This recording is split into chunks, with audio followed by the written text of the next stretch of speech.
Should we just watch Matt eat crisp for the next 10 minutes? Be better than that rest performance. Welcome back to the podcast, Kopite podcast. Mick, it's I nearly called you Jay then. It's Mick, it's Matt, and you've gone a bit blurry, Matt, but we'll carry on because you're eating Pringles, so that might be why. Liverpool won, Midtjylland won. What you make of that, lad? Obviously, second half went great, was it?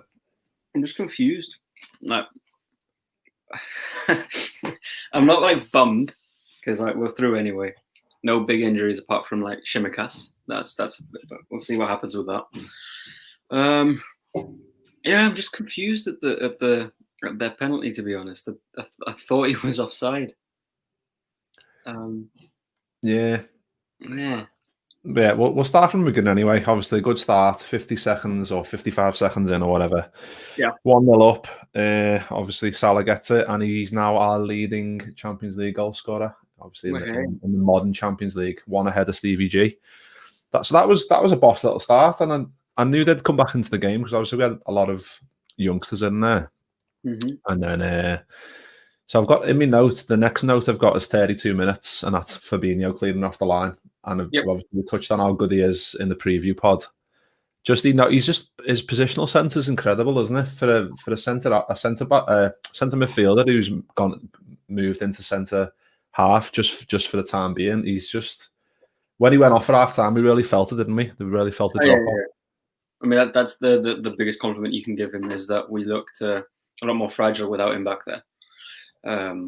He did very well in snuffing out the danger, specifically in that goal line clearance, which I think he's done it this season again in the Champions League. He cleared a goal off the line. Was it Ajax at home? Or was it Midtjylland as well? I remember him clearing a goal off the line. Yeah, not a couple of times, to be honest. Yeah. He is quality. We did miss him when he went off, but then again, you're always going to miss a player of Fabinho's quality. No doubt resting him for the weekend, which I think Klopp would have loved to do with a few other players, but obviously the situation that unfolded didn't give him that opportunity. But solid enough first half. With tail off towards the end of it, let them back in the game. But as Martin said, Taki looks like a player with no confidence. Completely agree with that. I thought Minamino was very much off it today. I really hoped that this would be the one that he took this opportunity. Yeah, me too. It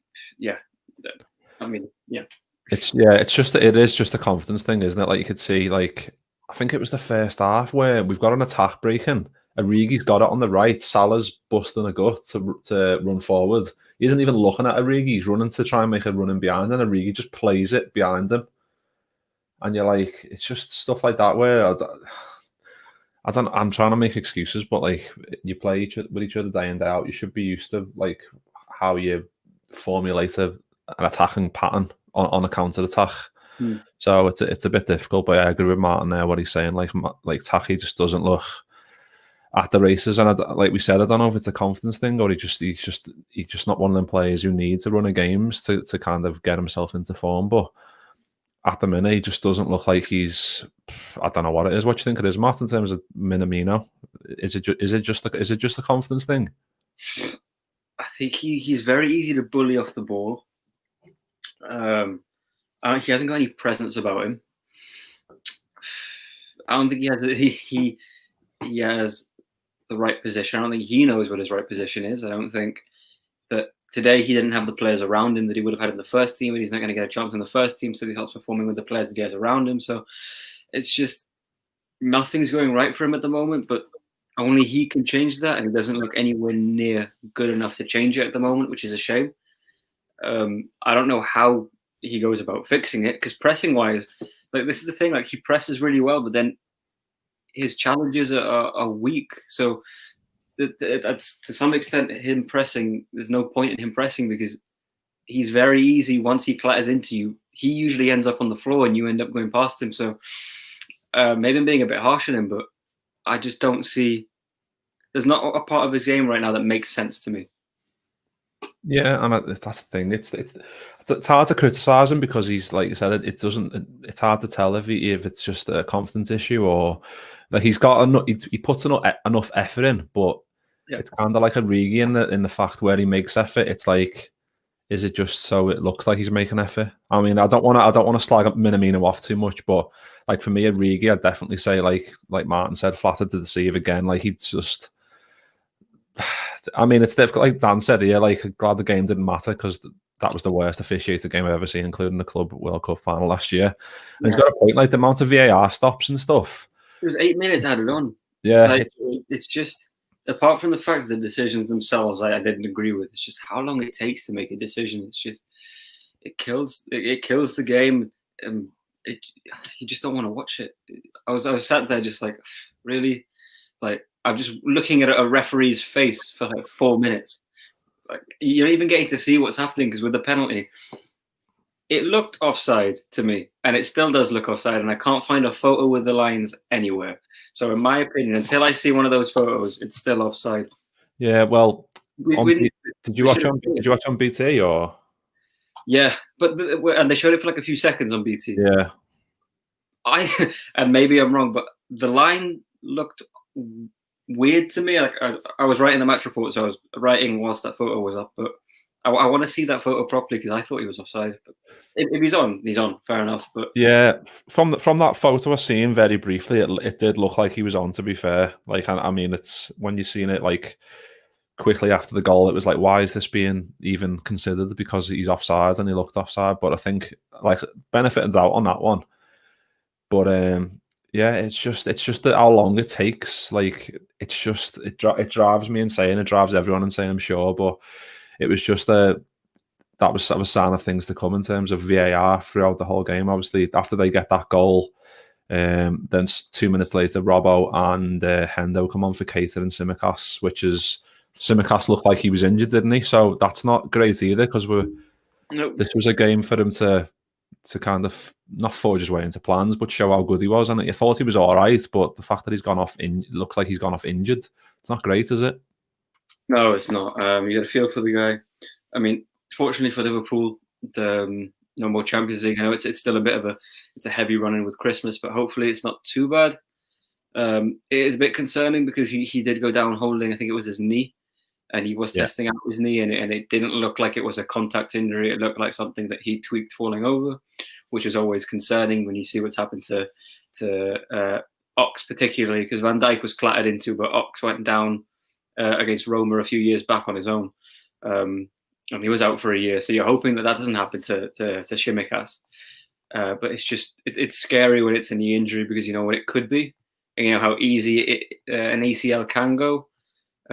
So I'm just hoping it's not that, and he hopefully is back pretty soon. But yeah, it's just there's an injury nearly all the time. So hopefully this one's not too long. Yeah, because then after Robbo comes on, like it wasn't long after, then he went down. I was like, just like why we don't. That's the last thing we need. But yeah, anyway, moving on. We'll try and get through this quickly because the second half, let's be honest, weren't great. Bobby came on for Origi 85th minute, good save off a corner by Kelleher. I mean, it was pretty good header, but it was good height for him. But still, he pushed it out of harm's way, which is what a good keeper does. I mean, we've touched on that about what Alisson does. Like maybe Adrian palms that into someone else's path and they score, but he got enough power on it to get it out of the danger area. And he wasn't as good tonight, Kelleher, which is a bit mad to say because it's his third game in a row. He wasn't as good with his feet tonight. I noticed like his passing out from the back was a bit lax, but I suppose we can let him off in a game that doesn't really matter. I'd rather him do it in this rather than the other two. Yeah, I mean, I feel like it wasn't only Kelleher whose performance was not up to like usual standard or what we've come to see the last couple of days. I don't think Naby Keita played particularly well, which I'm not used to saying because every time I do see Naby Keita, I'm always like blown away by how he plays. I don't think Naby played particularly well. I think apart from the goals, Salah didn't really do all that much. I think Jota had a below par performance as well. He kept trying to play the ball in, but always I think he always underhit it or always just nothing came out really apart from the early start, like the early goal. Nothing really happened for the lads. But then again, the game doesn't matter. The only reason I'm not buzzing is because I'm just a bit confused by the VAR decisions. Like it's a draw. Yeah. It wasn't horrible, but it wasn't great. I'm glad that it's only Shimikas that got injured, because when I saw the cavalry coming on, I was shitting myself a little bit. I was like, oh shit, here comes Bobby and Robbo and Henderson and Mane. Oh no, someone's going to go down, but no one did. So all in all, we got sort of what we expected. I said 2-2, 1-1's not that far off. So. Yeah, and I think you've just got to look at it like you said. Like it was a meaningless game, really. Like we've already topped the group. It was a good way to get minutes in the legs for, unfortunately, the players that didn't play or didn't set the world on fire tonight, like the likes of Keita and Minamino and Origi and players like that. But Clarkson done okay, didn't he? Like he's obviously coming into his first game into that position is really difficult. Like you could see Fabinho first half trying to tell him like, get over there. You could see him trying to direct him, but it's difficult, like because that's a really crucial positioning on the field, isn't it? So he done okay, all things considered. Yeah, I think his distribution actually was really good as well. Like he tried a few balls over the top, which did come off. A couple that didn't, but it's good to see that he kept trying it. You know, when you're a young player making your debut, if something goes wrong, a lot of them just tend to just play it safe for the rest of the game, don't try it anymore. But it was good to see him. He kept trying, because he had the range. Yeah, he has the ability. But yeah, I was quite. To be fair, I think Clarkson's performances, apart from Fabinho, Clarkson's probably impressed me the most. But whether that's just because I wasn't expecting much or because I hold the other guys to such a high standard, I don't know. But I was impressed by the kid, to be fair. Yeah, and even like the likes of Trent, his passing just wasn't there tonight. I know he's just coming back from injury, and I think it's just the way Liverpool play. Like big games where we need a result, we can just turn that dial and go, right, we're going to turn it up now. And the games like this, like it is difficult to, like you said, sort of towards the end of last season where the title was sewn up, and it's kind of like the performances. It's all well and good going, right, we'll go into this game and we'll batter these because we know we're better than them. But the fact of the matter is, when it's not really, there's nothing riding on it, it's a bit difficult to G yourself up in the same way, isn't it? Yeah, it's the guys knew what it was. We criticised, I think, the performance against Midtjylland at Anfield because the guys came out thinking it was one. And this time, the performance wasn't great, but it wasn't the same thing. They didn't think it was one. They just knew that there was nothing riding on it. Yeah.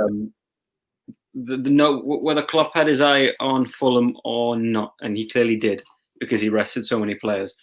But the players playing definitely had an eye on Fulham as well. Like, you can just tell that, look, we don't need to go full throttle here. We don't need to risk anything. Like Salah, he scored his goal, but then he didn't really do much for the rest of the game. And I was watching it with my dad, and I said, I don't think he's going to be tracking back as much. And he didn't. I saw a div a lot further back than I expected him to be. And Mo is just up top, sort of like just waddling about, and then the odd burst here and there. But you could tell that he was just like, oh, I'm just going to save my energy for Sunday. And you mean you can't really blame them. Obviously, you don't want to see that as a fan. Like you want them to win, but you can't blame them. And what did Colin have to say about your comment on Salah? He agreed. He said he said he's done with VAR though. Just wanted to give Colin a name check. Done that. Tick the box there for you. You can give me that tenner later, lad. But yeah, like you said, so Robertson got half an hour, which isn't. We didn't want to see him at all, but it's not that bad. Henderson the same. Firmino got 20, and then Mane got, he came on 87, so he got 10 minutes really, didn't he? Because it went to 99 minutes. So all in all, it's not that bad. We've got a draw. They're a good side, like a good ball playing side. You can see that, like triangles, really, really good passing range and whatever. And coming up against a side like that with a load of youth in there, they were always going to dominate us, really. Not dominate, but like have more possession. I think they did have more possession tonight by 1%, which doesn't happen very often that we get out possessioned. But that was the case tonight because you could see that they were good, and they've got some good players there, like especially like centre mids, like striker was a bit of a handful as well. What was that? Sorry, the striker was a bit of a handful as well. Oh yeah, what was his name? Sorry, something. Yeah, sorry. Sorry. This is a great prep by us. Let me get his name up quickly. No, all I know is he's Naby Keita's Guinean international. Yeah, he plays with the up top. Yeah, he looked good, but I thought Reece Williams done all right against them, all things considered. Like just leaning over him, like Sammy Yip used to do, just lean over and go get away. But yeah, you could see he's got strength, and he had a few chances where he chest and then quick spin, and could have scored off one of them. To be fair, couldn't he? But all things considered, was really good. Like, you don't really associate a striker with being able to pass the ball very well. Like, they're usually viewed as, look, you score goals and you don't really do a lot of passing. But the amount of times that he chested the ball down and then sprayed it with a volley to the wing, like, it was quite impressive to watch. I'll be honest. That was good. Yeah. He had some quality about him. Yeah. Well, Dan let's just bring this up here. So Dan thinks Salah or Trent don't start at the weekend. So obviously Fulham we play on Sunday. Rest before Spurs. What are your thoughts on that? I mean, I can see Trent not starting, just given the fact that Neco was on the bench, and I think if Trent doesn't start, I think he'll come on. With Salah, I mean, you'd be hard pressed not to play him against Fulham, wouldn't you? I think because we play Sunday as well, I think he will. Like, we've got Thursday, Friday, Saturday, and then we play Sunday. I think I'd be very surprised if both don't start, to be honest. Considering if Salah played and Jota was rested, then I'd say that that's a sign that Salah's going to be on the bench, and it's going to be Jota, Firmino, and Mane. But because Salah and Jota both played, like, I think if any of those two are going to get dropped for the weekend, I think it's Jota. I think if Salah's available, you start him. It's going to be a tough game against Fulham. I think a lot of people are writing Fulham off. But they're just going to sit back, defend, make it really tight, and it's not going to be an easy nut to crack. And I think I'd be more confident with Salah on the pitch than Salah on the bench, to be honest. Yeah, because like you said, they're going to counter-attack. And what I've watched the Fulham, like, they look all right, but if we, like I said, we didn't have that dial turned up tonight, I imagine we'll have it fully tuned up on Sunday to go and put a similar performance in them as we did against Wolves, because we need to get that 3 points on the board, especially with Spurs coming up on Wednesday. And I imagine Spurs, let's see who Spurs are playing while we're here. Spurs are away to Palace, which isn't easy. So they play 2:15 on Sunday, and then we play the game after them at 4:30. So we'll know if they drop points there, which will be great if they do. Because then, obviously, come Wednesday, if we've got like a couple of points over them, that's even more impetus to go bang a couple of goals past them and make a bit of a gap if we could. Yeah, I mean, I think I told you I think I told you and Jay after the podcast yesterday that the Spurs match is huge. But I think it's bigger for Spurs than it is for Liverpool. I don't want to come across cocky here, but I think if we beat Spurs, I think that's pretty much their, not title challenge over, but I feel like it dents their hopes a lot more than if they beat us. I'm not sure if I'm being unfair, just judging Spurs on their recent history to sort of take their foot off the gas towards the end of the season. But it's still very early on. A lot can change, even if we do go 6 points ahead, or even if they go 6 points ahead. So I don't see them dropping points against Palace, to be honest. I'd love it if they did, but I don't see that happening. I think the Spurs going forward are too good and very pragmatic at the back, as is every Jose Mourinho side. So it'll be interesting next Wednesday, but I fully expect us to be on level points with them when next Wednesday comes around. Yeah, same, yeah. Teddy Tibbs. I hope this is the real Teddy Tibbs. Minamino's laughing something. I don't know what it is, whether it is a confidence thing, but he just looks an average 7 million signing. I agree with him in terms of not that he's an average signing, but that it is a confidence thing. And I think, yeah, well, we've touched on that. Like he just he's enjoying his football at all. Like, he just, when the camera pans to a player and you can just see the expression in their face, he just looks like he doesn't want to be on the pitch. Yeah, there was a couple of fouls towards the end where he's just kind of like push someone over, and it's like, you don't need to do that really. You could just put him under pressure and see if we can get the ball back. But he was just giving away fouls as well towards the end, so you could see he just, like you said, he'd kind of given up and just thought it's not going well for me. And I understand, like, players go through patches like that, don't they? Where it's just not the rubber green. They're not getting the rub of the green, and it's like it'll come back eventually because he's a good enough player, isn't he? This is where he shows his character, though. Like, he's not gonna get through this spell by not being on the pitch. You don't all of a sudden have 10 games on the bench, and then when you come back in, you're on fire. Now, he's got to play through this tough play. He's going to make it happen for himself, and if he stays and he makes that happen, then fair enough. Like, big respect to him for making that happen, because it's a lot easier for him to just say, "Look, I want out." And with January coming round, it is an option for him to just say, "Look, I want to go. Like, I'm not enjoying my football here." And you'd like to hope that doesn't happen, because we're judging Minamino's potential from what we saw at Salzburg, and he was a very good player. And if we can get that Minamino in, then we'd have a great asset coming off the bench, or a great asset to rest Bobby with. But if he is of the character that he's just going to want out, then then Aquilani is a good example. Yeah, it's difficult, isn't it? Because we've said he just needs time. I think he's 26 in. I think we've already touched on this before, but he's 26 in Jan, and that'll be a year since he signed. So I think it's getting to the point where it's like, well, he does need to start producing when he's given a chance. Like, we can't just keep saying this over and over. And I know you don't want knee-jerk reactions going, "Oh, get out of our club because you're not performing," when you've given the opportunity. But he does need to start showing us the Salzburg Minamino that made us sign him. That's what he needs to start doing. But it's getting him on the field. When we've got, I think when we signed Jota, maybe he would have been the backup choice to come in for him during before we got Jota. But Jota's just come in and just made that fourth position his own, just completely, and that's kind of pushed him as well a bit further down, hasn't it? So it's not been easy for him. Would you make a Dan's comment? I wouldn't, because I'm not. I'd never. I don't think he's that bad that we should sell him this quickly. Because, like, if he was, I don't know. Let's think of someone absolutely shit.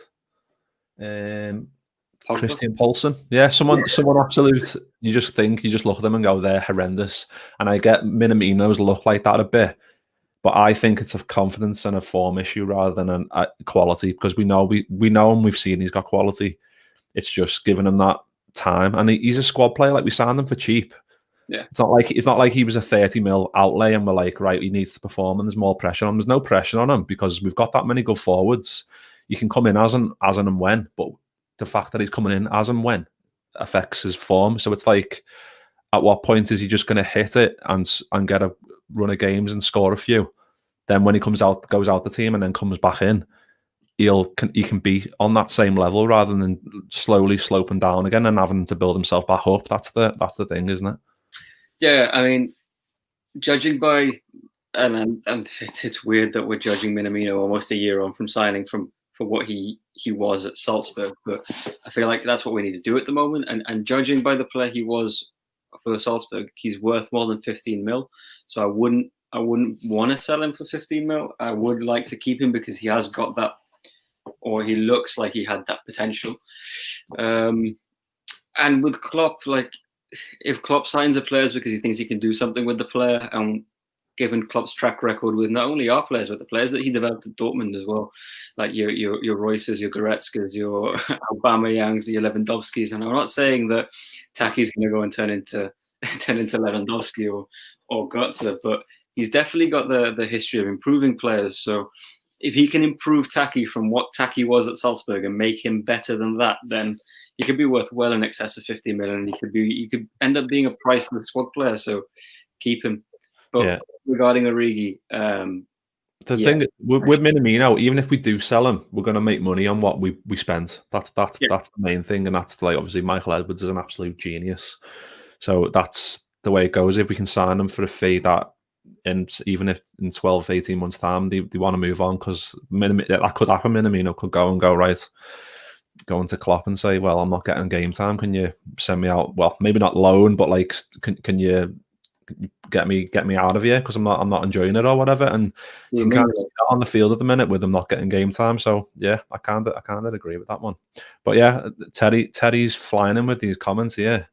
Terry Tibbs, do you think it's time to cash in on Origi? Sorry, I've only just got it even spoken about him. What do you think about Origi? Obviously, we touched on Origi a little bit as well, but yeah, I think it's time to cash in. It's hard, isn't it? Because he's had so many iconic memories at the club. Yeah, that's the thing. It's difficult to say, like, oh yeah, go on in a bit. From an emotional standpoint, you don't want him to go just because of what he did for Liverpool, or what he was part of, should we say? But he doesn't fit the system. He's very frustrating, and I feel like the longer he's at the club, the more tarnished he's going to be. Whereas if you sell him now, then I feel like those memories that he gave us on the Champions League run-up are going to be a lot stronger than, say, he stays 2-3 more years. I don't want the fans to get on his back, and I feel like that's already starting. You see Origi in the lineup, and your reaction is to sigh, like, why him? Like, why is he starting? And considering what he's done for us, that's not a reaction that we should have. So I think I'd rather see him go and remember the good. Yeah, remember the good of Origi, and I don't want to see him leave in a few years and be like, thank fuck, you're gone. Like, no, that's not what I want to happen. But I don't think he fits the system. I think he makes us weaker. I think he makes our attack slower, and we look a bit disjointed with him up top compared to the fluidity that we have. And yeah, that's always going to happen when you take out a member of the front three and you put anyone in. But I don't think that he suits our system at all. So I think it is time for him to leave, because he could have a good career starting as a striker for a Champions League team, for a mid-table team. Like, he is quality, just not good enough for Liverpool at this point. Yeah, and I think you forget, like, well, people forget the injury problems he's had. Like, obviously the derby where he got absolutely snapped by Funes Mori. Before then, like, obviously he's getting older, so you gradually lose pace anyway. But he was quite rapid, and he was like electric on the wing, like step overs and always get a cross in, or at least make something happen. Whereas obviously since then, and then he went out on loan, didn't he? Then came back, and then we were all thinking, right, he's definitely leaving now. Then he just came in and like got all these iconic goals, and you're like, this is just, I don't know what it was. Just the stars aligned for Divock, didn't it? In terms of that, where he was probably just at the stage where he was like, you know what, fuck it, I might as well just do the best I can. And you could see that in his celebrations, especially Champions League final, where he's scored against Spurs and then just runs off like he's just scored the winner in a friendly on a Sunday afternoon in a little shitty game. I mean, I think what happened with Div that season where he won the league, won the Champions League, is that he overperformed every time he stepped on the pitch. And this, what we're seeing now, is this his level. This is his genuine, like, just normal level of what Divock Origi, we can expect from Divock Origi, is what he's giving now. We can't expect what he gave us in the run up to the Champions League. We can't expect the last minute impacts, the bullying Barcelona. Like, he played out of his skin. He can't do that every game. And that's what we're wanting. That's what we're expecting. And that's just because what we've got accustomed to with the Firmino, the Salah, the Mane, that they're just a threat every time they step on the pitch. And it's not going to be the case with him. So, like I said, I'd rather him leave than the fans get on his back.